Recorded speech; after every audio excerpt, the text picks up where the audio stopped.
Hey, how's it going? Multi-news, Wednesday 9th March 2022. Look from the papers as always. First up, New York Times, day 14, the Russian invasion of Ukraine. Sleepy Joe's banning Russian oil now. Apparently going to have to get it from Venezuela. Big turn of events. Down here, invoking Churchill, Zelensky vows no surrender. So Zelensky was addressing the British Parliament yesterday, basically copied Winston Churchill's famous "We shall fight them on the beaches" speech. And he said, "We will fight till the end, at sea, in the air." You have to hand the man, he really knows his audience. If you're addressing a room full of Tories and invoking the spirit of Winston Churchill, well, by golly, sir, you are one of us. Come on down. Wall Street Journal, there he is addressing big room full of Tories. Down here, Sleepy Joe wants to have a phone call to leaders of Saudi Arabia and the United Arab Emirates, but they're not returning his calls. Apparently they want more support for the war in Yemen. They also want more support for their nuclear program because Iran is a nuclear program.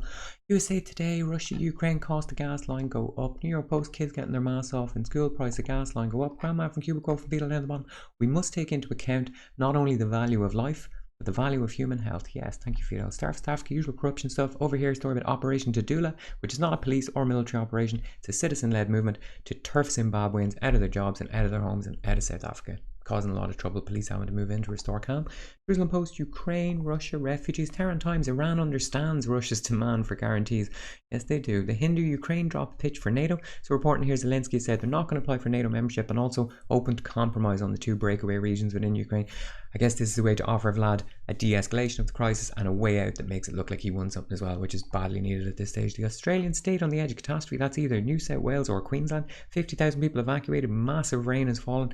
More than a year's worth of rain in a handful of days, apparently. Global Times, China. US releases disinformation on Ukraine to smear China. It says here in the article, in two reports published on February 25th and March 2nd, the New York Times cited anonymous US officials saying that China had learned about Russia's plans in Ukraine and asked Russia not to take action before the end of the Winter Olympics.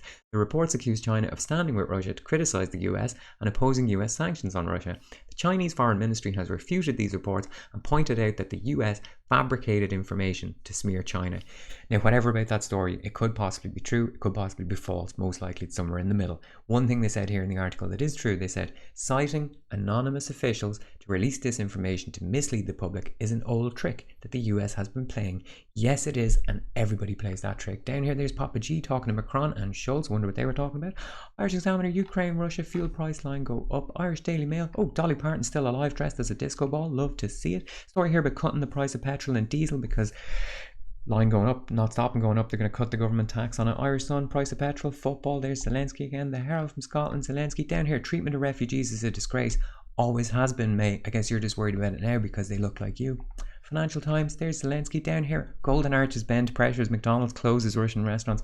So yes, they talk about weaponized cancellation. McDonald's has become yet another victim. They've temporarily closed all the restaurants, but all the staff are off with full pay. So a little glimpse of a universal basic income, future utopia maybe. The Guardian, Zelensky addressing the House of Commons. Times, Zelensky addressing the House of Commons. Ukraine to get NATO jets. Okay, could escalate. Let's see. The Independent, four stories on top. Ukraine police reform, finances, football. Daily Telegraph, Poland offers fighter jets for Ukraine. There's Zelensky addressing Parliament. Down here, Burkow is a serial bully, inquiry rules. Going to more on that in a second. It's on the front page here in a minute. Daily Mirror, Klitschko exclusive. That's some boxer over there fighting the Russians. Fair play.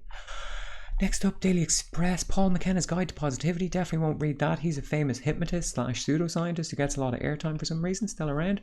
Zelensky, Daily Mail, shaming of Burkow. Yeah, John Burkow, former ex-speaker of the House of Commons, was found that he was a bully and not a nice guy apparently, and they said he's banned from Parliament forever. But the thing is, he's not an MP anymore. Doesn't need to go to Parliament. He's also been banned from Labour now as well. Don't know, a bit of a non-story. I think Burkow's has a mark on him by the Tories because he walked across the House from the Conservatives to Labour. So down there, Zelensky addressing the House of Commons. iNewspaper, Zelensky addressing the House of Commons. Metro, here, hero. I noticed the Metro have changed their header this morning to the Ukraine flag, getting in on the bandwagon.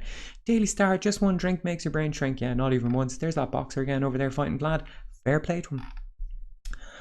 Well, that's it for the day. Julian Assange is still in jail. Maximum security Belmarsh prison without fair trial or due process. Boris Johnson still the Prime Minister of the UK. And Prince Andrew's still the Duke of York. And I'm still here doing this every day, even though it's the same news. And we're stuck in a bit of a groundhog cycle now. It'll be like this for a while. If you want to stay off corporate, state, social media for the day, click the link in the description. Alright, thanks, good luck.